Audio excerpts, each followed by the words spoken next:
Hi friends, இன்னைக்கு snacks box ரெசிபியில் just 4 ingredient வச்சு எப்படி வீட் பிஸ்கெட் பண்ணலான்றது பார்க்கலாமா?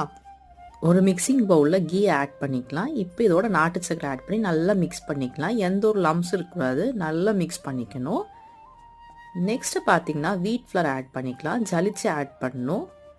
எல்லா இன்க்ரீடியண்ட்டோட மெஷர்மெண்ட்டும் நான் டிஸ்கிரிப்ஷனில் தான் செக் பண்ணுங்கள். இப்போ நல்லா இந்த மாதிரி மிக்ஸ் பண்ண பிறகு கொஞ்சம் கொஞ்சமாக மில்க் ஆட் பண்ணி மிக்ஸ் பண்ணிக்கணும். நிறைய ஆட் பண்ணிடக்கூடாது. நல்லா எல்லாம் திரண்டு டோ மாதிரி வரும். இதுக்கப்புறம் ஃப்ரிட்ஜில் ஒரு 10 மினிட்ஸ் நம்ம ஃப்ரீஸ் பண்ணி எடுத்துக்கணும். அதுக்கப்புறம் குக்கீஸாக நம்ம பண்ணிக்க வேண்டியதுதான். கொஞ்சமாக வீட் ஃப்ளவர் டஸ்ட் பண்ணி நல்லா திரட்டிக்கோங்க. நான் குக்கி கட்டரை வச்சுருக்கேன். இப்போ ஷேப்ஸ் பண்ணிக்கலாம். இது இல்லைன்னா பாட்டிலோட கேப் இருக்கும் இல்லையா, அதை கூட யூஸ் பண்ணிக்கலாம். இது மேலே நட்ஸ் அண்ட் சிசமி சீட்ஸ் வச்சு 160 டிகிரி செல்சியஸில் ஒரு 15 மினிட்ஸ் பேக் பண்ணி எடுத்துக்கிறேன்.